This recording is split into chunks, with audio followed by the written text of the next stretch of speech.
Welcome! It's Heidi Doulaban, international cultural consultant and etiquette expert. And I'm so delighted you're with me today because you are going to leave this video with the tools to give the gift of a lifetime to the children in your life. Today, we are talking about eating etiquette for children. You're watching this video, so you already know the importance of teaching etiquette to children, that etiquette should be a cornerstone of their education. Do you know there's been a lot of research and studies about school-aged children and etiquette?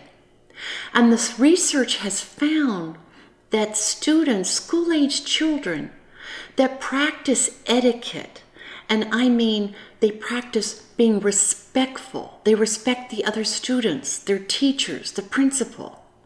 They're mindful. They see things from another person's vantage point. They're empathetic.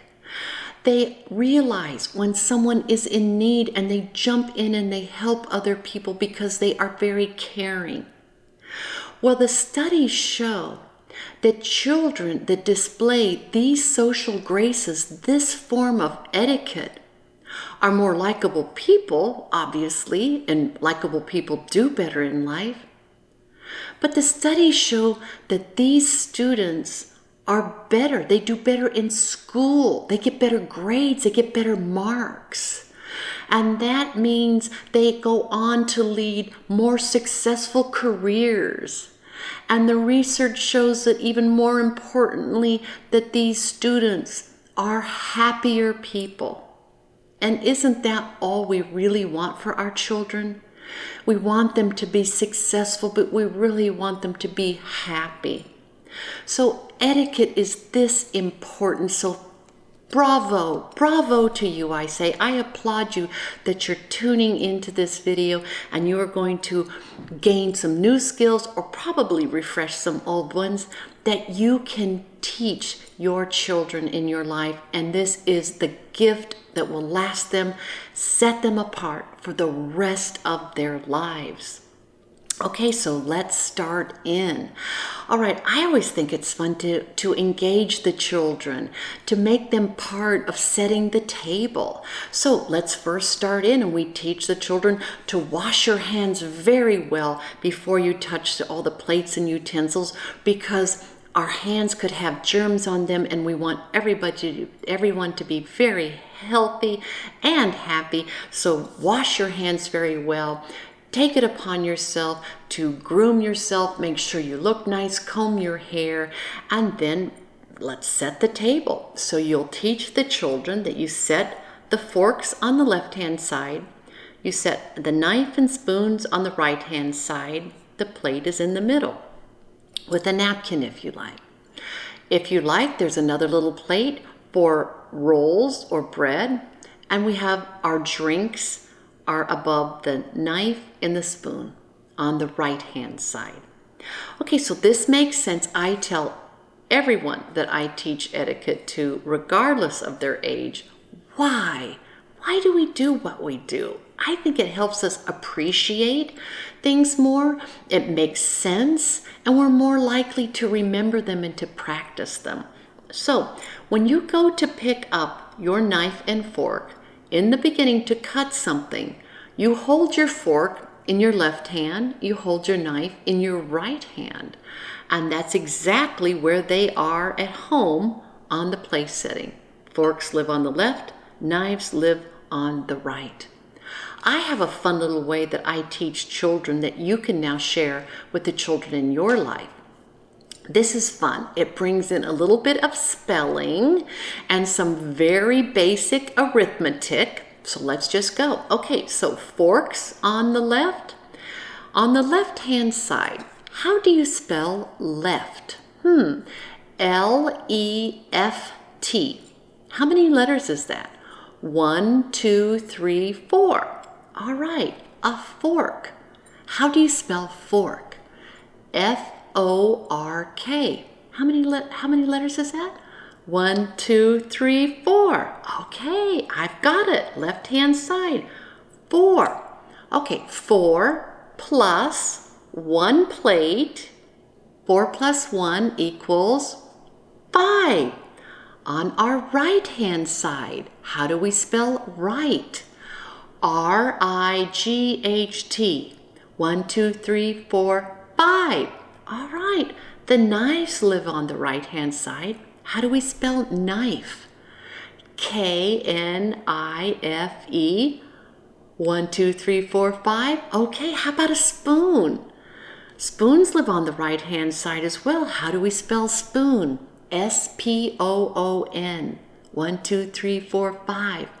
How about the extras? The little plate for the roll, the bread, or I like to say the roll. How do we spell roll? R-O-L-L. 1, 2, 3, 4. Left-hand side. What about our drinks? I'm hoping to have a nice ice cold glass of milk with dinner tonight. Drink. How do we spell drink? D-R-I-N-K. 1, 2, 3, 4, 5. So it lives on the right-hand side. Okay, so that's just a fun little way. 4 plus 1 equals 5. Left, right. The kids will never forget it, and they will have that with them the rest of their life. They will never wonder, which is my roll plate, which is my drink. They've got this. Another gift you're giving them. Okay, so we've set the table, and now it's time for our meal. I think it's fun to take turns with the children and have them be the host. Be the host for the meal, because the host has hosting duties. So one thing the host would do would be to call everyone in for dinner. The host would say, "Would everyone please come to the table," or the kitchen counter in my case. "It's time for dinner." So everyone would come, and then the host would say, "Please, everyone have a seat," and everyone would sit. Part of the hosting duties is then to pick up their napkin. And proper etiquette at the highest circles say that the host is the first person to take their napkin and put it on their lap where it will stay while they are eating at the table. And that signals the meal has begun, and everyone else follows suit and puts the napkin on their lap. Okay, so far so good. Now we need a few ground rules. Let's just establish a few ground rules. So we know about good hygiene. We're nice and clean and tidy. And now how about posture? We sit up straight at the table. You know, it's respectful, but also we digest better when we eat with good posture, when we're sitting up straight. You know, you can sort of engage those abs and get a little core workout while you're at it. Okay, good digestion, sit up straight. So that means no slouching and definitely no elbows on the table. Elbows on the table have been rude and unwelcome for centuries. Okay, in the year 1530, one of the etiquette experts at this time was a Dutch person, and his name was Aramis. And he said in his books, no elbows on the table for children. He wrote a lot about children's etiquette. It is disrespectful. This says, I don't respect this meal. I don't respect the other people around me enough to sit up straight and be respectful. So sit up straight, no elbows on the table, and be respectful. What are some other ground rules? Well, we always say please and we say thank you, and teach the children why we say that. We say please because we are being respectful. We're not giving a command and say, pass the mashed potatoes. No, we're being respectful, and we're saying, would you please pass the mashed potatoes? We're asking them in a very polite manner. Would you please pass the mashed potatoes? And the mashed potatoes have been passed. And then we teach the children to say, thank you. Thank you for passing the mashed potatoes. We say thank you because we appreciate, we are grateful that someone did pass the mashed potatoes. They fulfilled our request. So please is to be respectful. We say thank you because we really appreciate someone's act of kindness. Okay, so we say please and we say thank you. And when we start eating, we always eat with our mouth closed. Do not eat with your mouth open. No one wants to see the food you're chewing in your mouth. It's very impolite. And also, air could get in. You could be taking in a lot of air with your food if your mouth is open, and that can be very upsetting to young tummies, old tummies too. So close your mouth when you're chewing. Never speak with your mouth full. That's quite disrespectful as well. And I think that it's very important for you to emphasize how special the time is that you're spending together at this meal. You know, time is precious, and as we get older, we live our lives, we realize just how really precious time is. So during this meal, make it a no-tech table, as I say. No tech, no toys. Be present at the table and enjoy the company of each other. This is a great opportunity to be together. Okay, so no tech, no toys, unless it's a learning opportunity and you have an iPad or a tablet of some sort. Okay, that's the exception. General rule, no tech table. Okay, so what about speaking? Teach your children to take turns speaking. It's very hard for young little ones because they're anxious and they want to share. But if you can teach them to be patient and respectful and listen and let someone speak and let them be present, enjoy this company, this time, this precious time together, and listen, and then speak when they're finished to take your turn. If you can give them the act of being an excellent active listener, there is no bigger gift. This is a huge gift. This part of your overall umbrella gift of etiquette. Active listening is such an important element of etiquette. It's such an important skill for leaders. So many adults think they're fabulous listeners, and they really aren't. Few people are a good listener. Be patient with the young ones. It's very hard. It's hard for adults, but teach them. They will become great active listeners. Again, bravo. You're giving these gifts that last a lifetime and will make a difference, set them apart. Okay, so we're going to take our turns, and we're not going to yell at the table. No yelling. No, we use our nice, respectful, polite voices. If we want something passed, again, we just say that as we just did. Please pass the mashed potatoes. Thank you very much for passing the mashed potatoes. Like I say, we mind our P's and Q's. You know, P's and Q's, that's synonymous with mind your manners. You know, and P's and Q's, I love things. And people always ask me, well, Heidi, where did P's and Q's, where did that come from? Well, there's lots of stories where the term P's and Q's came from. One of them is back in the day when people would actually set type for typesetters, and every letter had a little piece of type, a little die, if you will, and they would have to set them. And small lowercase p's and q's, if they were upside down or mismanaged, something could be misspelled. So they would say, mind your p's and q's. So in our case, mind your manners. Teach the children to mind their p's and q's. Okay, so now let's just say the food is being brought out. So what is the etiquette? Teach the children that they should, in proper etiquette, highest circles, you wait until everyone is served to begin to eat. Okay, well that can be hard sometimes, and there is an exception. If the host, which child is the host at that particular meal, if the host says, please go ahead and eat when you have food on your plate because it's hot and I want you to enjoy it while it's hot. If the host has given you permission to eat when you have food on your plate, then it is okay. But general rule is nobody eats until everybody is served. Okay, so we're all served. Now, how do we go about handling these utensils? Well, teach the children that you generally work from the outside in. I have set a soup spoon.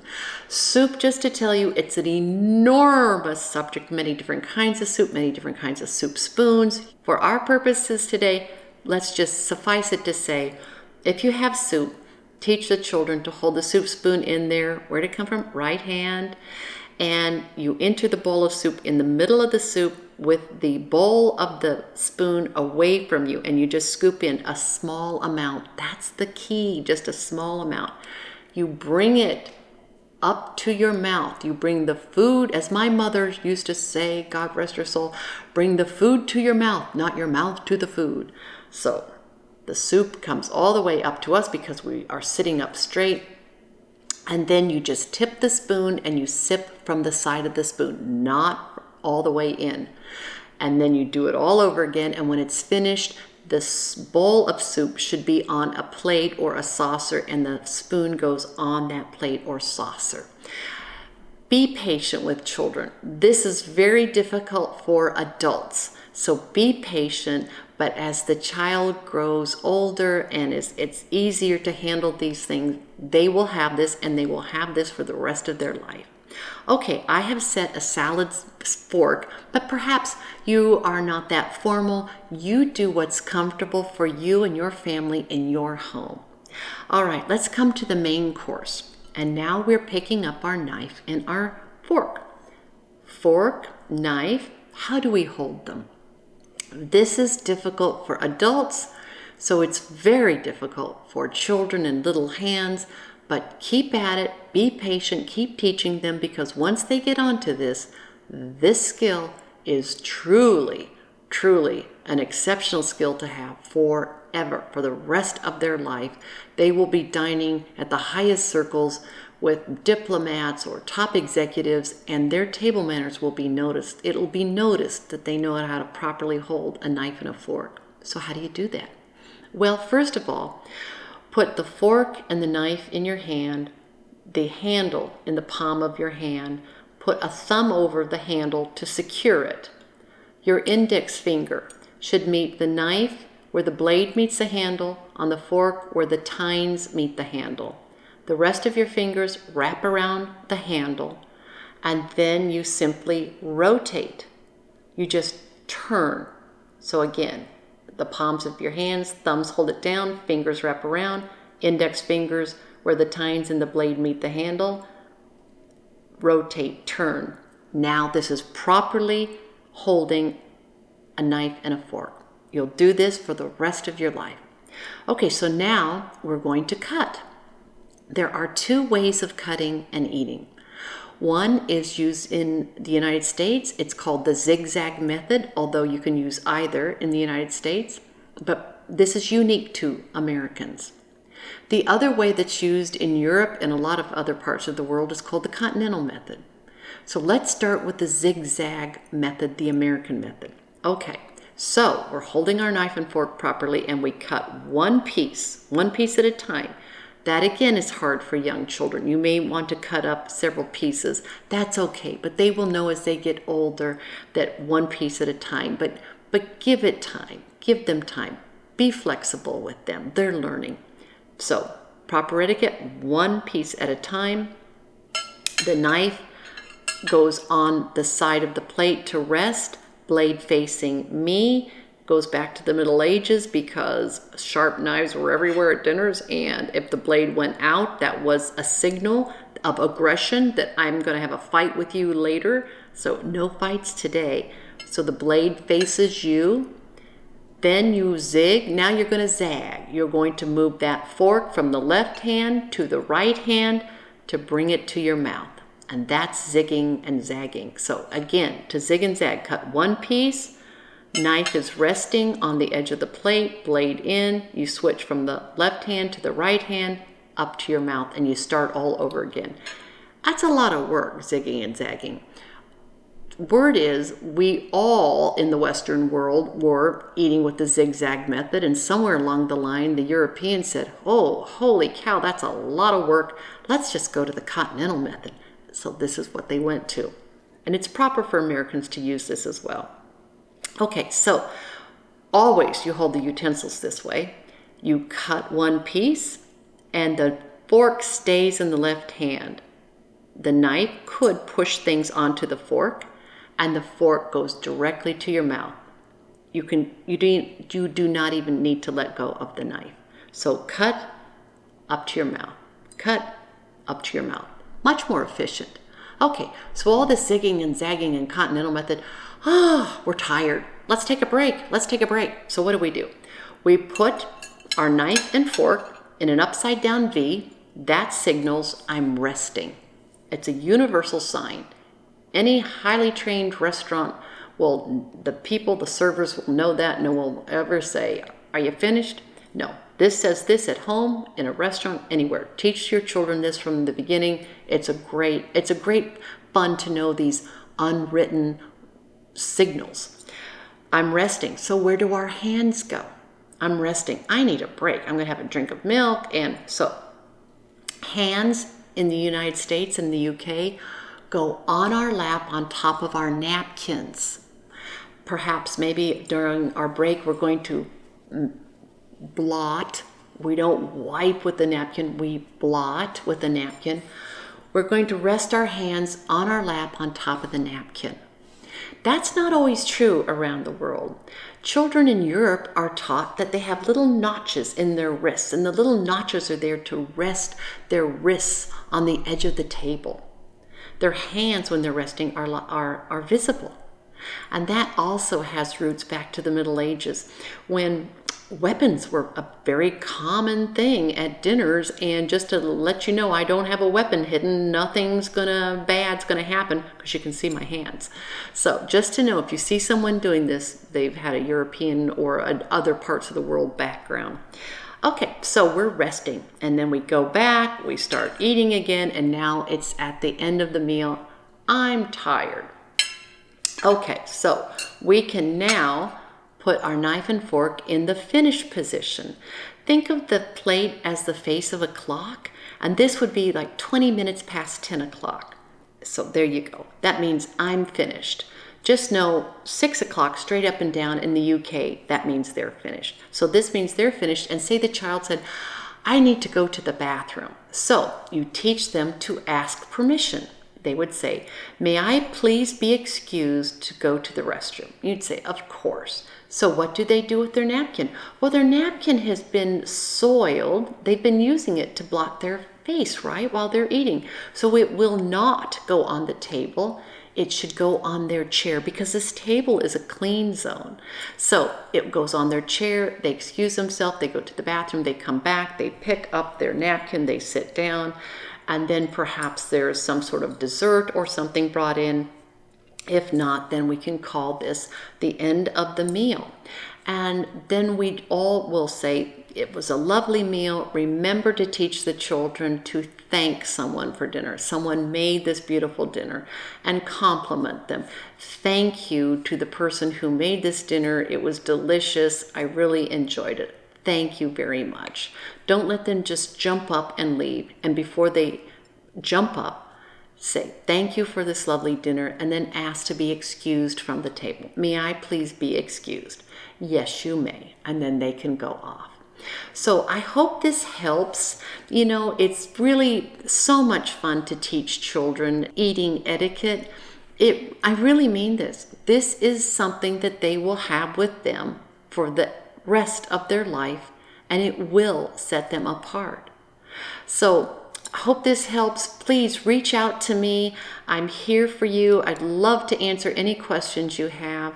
Be very appreciative if you'd like this video, and subscribe to my channel. I love talking about children's etiquette. I even created a nice placemat to help children while they're learning.